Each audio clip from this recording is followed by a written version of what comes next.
Guys, ndabasuhuje mwese rero abakurikira Yambi TV official.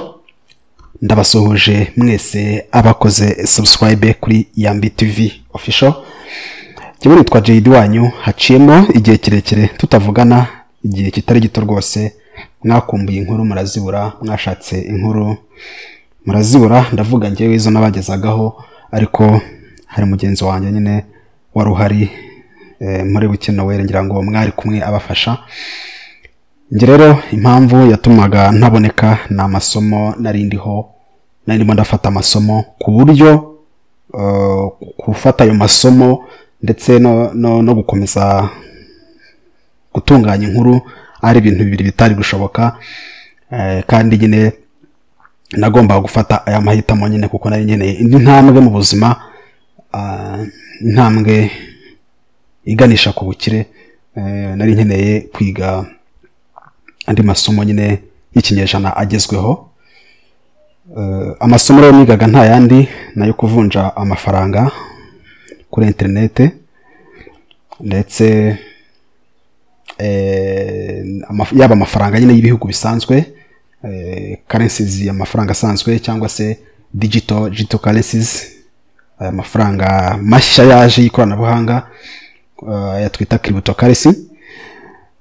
Ubwo nibwo bumenyi nari ndimo rero nashoyemo igihe cyanjye, igihe gihagije, navuga ko gihagije kuko namwe muzigiye mu mperukira ko ari kera, ariko mu by'ukuri JD arahari, ndetse iyo mushyizeho comment mba ndi kuzisoma, mba mbireba, mba mbakurikira nitonze. Nari ndi rero kwiga foreign exchange cyangwa se twita forex, ndetse na stock exchange, ndetse na cryptocurrency. Ubwo niyo industry muri rusange nari ndimo ndafata nyine amasomo mu buryo bwimbitse cyane, mu buryo buri professional.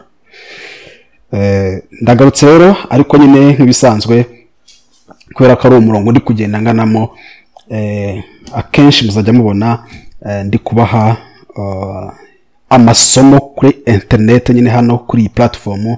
Haba kuri platform nzajya mbivugaho mu Kinyarwanda, hand platform yitwa FX Beethoven iri mu Cyongereza, naho nzajya ntanga ayo masomo nyine mu Cyongereza. Ubwo ni ukuvuga ngo nubwo mwambuze, nubwo mwahumbuye, ntabwo nari ndi gukora ubusa, kandi ntabwo nabakurira mwaho. Nanjye ngomba kubagenera ubumenyi, mukabugira mukabumenya, mukiga uburyo mugomba gukora amafaranga kuri internet, muvunja amafaranga mwicaye iwanyu mu ngo zanyu cyangwa se ku kazi, aho ariho hose, ukoresha telefone yawe ukabasha kujya mu isoko ryo kuvunja amafaranga, ukabasha kugira uruhare muri iyi business, nawe ukavanamo ayawe. Ibyo rero nyine nibyo nari ndimo, iyo ni business. Nzi ko harimo abari kumva, abari kunyumva cyangwa se abari kureba iyi video basanzwe bakora iyi business, ariko hari n'abandi bashobora kuba ari ubwa mbere babibonye. Urwego rero rwose waba urimo, hagati aho icy'ingenzi nuko hari byinshi uzungukira ku byo nzagenda mvuga aha ngaha, kandi nimba n'ubumenyi ufite nawe nyine kudusangiza nta kibazo. Ngaho nguko rero naho ngaho JD yarimo ariga foreign exchange, abimazemo igihe, nayimaze n'igihe, kandi ifite abanyeshuri ndi kwigisha nyine online, ndanigisha online forex, kuko nyine urumva hari umenye nagize, nanjye ngomba kusangiza abandi nyine ababukeneye, abishyuraga nyine. Ubwo ndavuga abishyuraga, abanyishyuraga amafaranga narabigishaga, ariko ndahari. Ni ukuvuga ngo rero foreign exchange nyine tuba turimo ni iyi ngiyi, nk'uko muri kubona kuri iyi screen yanjye, kuri mudasobwa yanjye nyine, mureba aya machat atandukanye. Ni ukuvuga ngo ni uburyo aya mafaranga y'ibihugu bitandukanye ku isi aba ari kuvunjwa, exchange, uburyo ibiri kugenda ihindagurika. Ibyo hindagurika rero by'ibiciro niryo natwe dushyiraho, twifashisha, tukabasha gushoraho amafaranga yacu tukunguka. Iyi business nyine yo kuvunja amafaranga, business navuga ko iteye imbere cyane cyane mu bindi bihugu. Hano mu Rwanda ntabwo ari cyane, ariko hano harimo aba professionals bahari babikora ndetse mwibanga batajya banavuga, ariko nyine nuko mugomba kubimenya. Ubwo ni kubwira batabizi, wowe ubizi nyine nzi ko ubisobanukiwe, uzi iyi industry uko imeze. Ubwo rero ku batabizi umuntu ushobora kwibaza ngo aya mafaranga ngo bivunjwa gute, bikora gute, ndagerageza kubabwiraho bike kuko nzabategurira isomo ryabyo kugira ngo mubashe kubyumva neza. Nuvuga ngo mukore subscribe, noneho twakoraga storytelling, noneho tugiye kujya twinjira muri business, noneho urebe video noneho ifite n'ikikunguri kwigishe igubumenyi, utangire wiga uburyo ugomba gukora amafaranga yawe, gukora amafaranga atari make. Nivuga amafaranga atari make ubyumve, ukoresheje internet uri wawe, ndetse ube watera n'intambwe usezere n'ako kazi wakoraga, winjire mu buryo bushya bwo gukora amafaranga. Ngira ngo covid nta kintu itabigishije, ngiye ntago nigeze menya ko namenya ko yabayeho, wenda ngiye gushaka amafaranga ngewe kuri bank, ariko ubundi ugomba kwicara mu rugo ugakora amafaranga witonze, utiriwe wirukanka, udategereje uwo mushahara wa buri kwezi, udategereje iki. Ayo mafaranga 100 baguhemba hano ushobora kuyakorera umunsi umwe, cyangwa se isaha imwe cyangwa amasaha 2, bitewe n'ubumenyi na kapitale na methodology ukoresha. Byose ni ibintu bishoboka. Hano ni ikirombe cy'amafaranga, iri ni isoko rigendamo arenga trillion 5 z'amadolari buri munsi. Trillion 5 z'amadolari wabyumvise neza buri munsi. Rero icyo tuba dukora ni ukuvanaho make yawe ushoboye, ubundi ukigendera, nta kindi. Ubwo ni ukuvuga ngo kuba dasobanukiwe rero foreign exchange, sinzi uko ndibikubwiye neza kugira ngo byumve, ariko no kuvuga ngo ni ugufata ifaranga rimwe ukarivunja n'irindi. Aya mafaranga nkuko muri kubona kuri screen hano, aya ni amafaranga abari kugenda ku isi nyine, transaction ziri kuba. Ni mpamvu ubona imibare hano ibigenda ihindagurika, ni mpamvu ubona hano hari imibare iri kugenda ihindagurika, ndetse bid ask, nuvuga ngo imibare igenda ihindagurika ukuntu ifaranga ari kugenda rivunjwa. Hanyuma nyine tuvunja ifaranga rimwe riba rihanganye n'irindi nyine bikagenda bihindagurika. Ubwo nuvuga ngo irizamutse rigize agaciro nibyo tugura, iritaye agaciro tukarigurisha, icyo gihe tuba tugenda atwunguka. Icyo twifashisha rero ni ukureba iyi chat nyine n'iyi software mba ndi gukoresha kugira ngo ubashe gukomeza kuvunja. Ndi kwibabwiraho mu ncamake n'integura, hari isomo nateguye nzabaha ryumutse rimeze neza ku buryo muzabyumva neza noneho akantu ku kandi, kuko ngubu ndi kuvuga neza nk'ujagaraye ngayo nguko. Software nyine uko nguko imeze nkuko muri kwibona. Aya rero niyo mafaranga tuba turi gucuruza hano. Ni amafaranga atandukanye y'ibihugu bikomeye, ibihugu bikomeye niyo turebaho cyane. Nkaha ngaha murabona ngo GBP CHF, ubwo ni ukuvuga ngo ni pound ry'Ubwongereza ndetse n'ifaranga ryo mu Busuwisi. Hanyuma Euro CAD cyangwa se Euro card, ni ukuvuga ngo ni euro n'idolari rya Canada. Hanyuma hano AUD CAD or AUD card, ni ukuvuga ngo ni Australian dollar na Canadian dollar.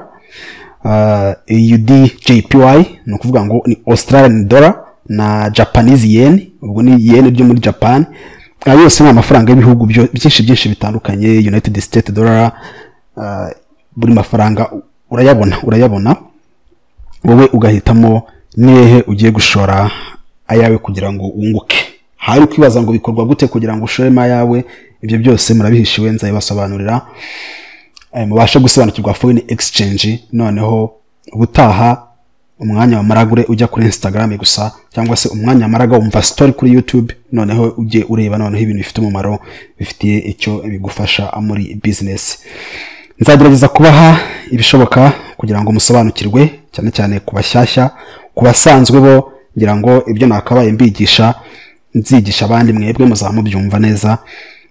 Keretse abashaka advanced skills mwe muzanyishyura, ntabwo nzabaha advanced skills gutyo gusa. Ubwo ndavuga cyane cyane abantu basanzwe bakora forex trading ariko badafite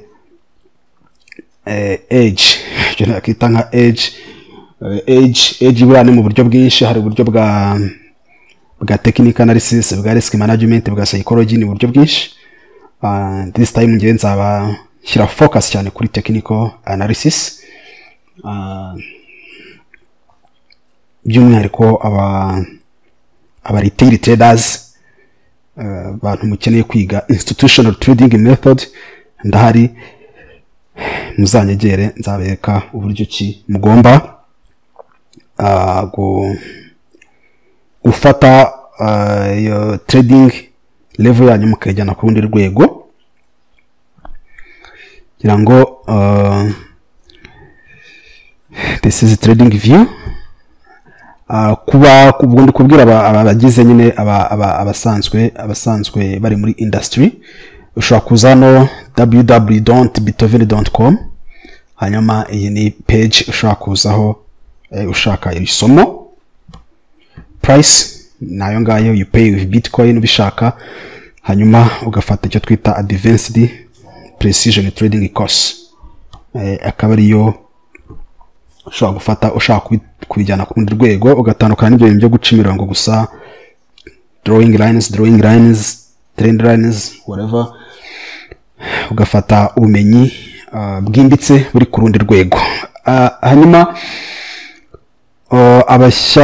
abashyashya mwebwe nta kibazo, content nzakomeza kuzishyira kuri YouTube zisanzwe zibafasha kumva what is happening kuri chat, n'ibiki biri kubera hano, n'ibiki biri kubera kuri screen, ni gute ushobora kwinjira muri iri soko, ni gute ubona amafaranga, ni gute uyashyiraho, ni gute ushobora gucuruza, ni gute umenya ko ugomba gucuruza, ni ryari udashobora gucuruza. Ibyo byose ni ibintu tuzagenda dukavaringa cyane tuvugaho mu buryo bwimbitse. Hanyuma advanced skills yo nyine ntago mwahita mwifata ko kanya kuko biri complex cyane, nk'iyi schematic rero ntago nahita nyikwigisha gutyo gusa. Hari ibindi bintu uba ukeneye kumenya byibanze mbere yuko utekereza ku rundi rwego. Ni isomo rikomeye, ntago ari ibintu byoroshye, ni birakomeye, nivuga ngo birakomeye nyine ubyumve, ariko uramfite nyine nzaba mpari ku bwawe. Hanyuma kuri ubwo twavuga kuri foreign exchange nyine, aya niyo mafaranga, ariko no kuvuga ngo muri industry, ikiza ki industry no kuvuga ngo habaho ikibazo ku isi gituma isoko rigwa, ifaranga rigwa, icyo gihe kiba ari igihe cyiza cyo kwinjiza. No kuvuga ngo muri iki gihe cya coronavirus ni uburyo bwiza bwo gukorera amafaranga, cyane cyane ku bantu bacuruza stock index nka Nasdaq, yitwa Nasdaq. Ubwo ndi kubwira n'abasanzwe babirimo, bavuga batazi stock index wenda nzabibabwiraho, cyangwa se n'izindi stock uburyo zigwa, za Tesla zikajya hasi, za Amazon, za Facebook, ubukungu bukamanuka. Kwa kundi bugwa twebwe hano muri industry ni byari byiza cyane turinjiza. No kuvuga ngo coronavirus yije ni igihe cyiza cyo gukora amafaranga, ahubwo tukavuga uti hazaza indi coronavirus ryari kugira ngo twongere isoko noneho rigire direction tuzi, noneho dukora amafaranga menshi. Njya mwagiye mwumva stories z'abantu benshi bagiye bakora miliyari z'amadolari kubera coronavirus. Nicyo cyiza rero ki business ya online, mu gihe abandi bari kurira uba wicaye uri kureba opportunity aho ziri gusa bakora amafaranga. So kuvuga ngo ndifuza ko ibyorezo biza, so kuvuga ngo ndifuza ko ikibi gihoraho, ntago ariko nteye, ahubwo ndi kubereka uburyo ki isi imeze, uburyo mugomba kureba,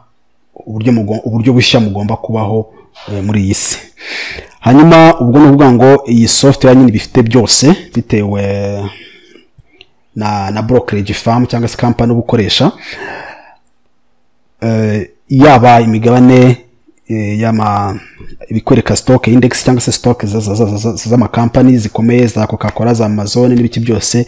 Buri kintu cyose hano urakibona, usibye gucuruza amafaranga y'ibihugu, ushobora no gucuruza values z'amabuye y'agaciro nka zahabu n'imiringa ibyo byose abihari. Ushobora gucuruza zahabu, ushobora